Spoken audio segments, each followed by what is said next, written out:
Зачем стоматолог стучит по зубам? Так врач выявляет, есть ли болезненная реакция на механическое воздействие или нет. Стоматолог стучит не только по подозреваемому зубу, но и по соседним с ним зубам, потому что боль может распространяться за границы, которые подозреваете изначально вы. Помимо постукиваний, стоматолог может воспользоваться теплой струей воздуха для проверки чувствительности зубов.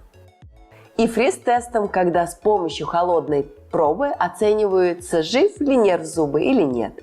Что из этого проводили вам? Напишите в комментариях.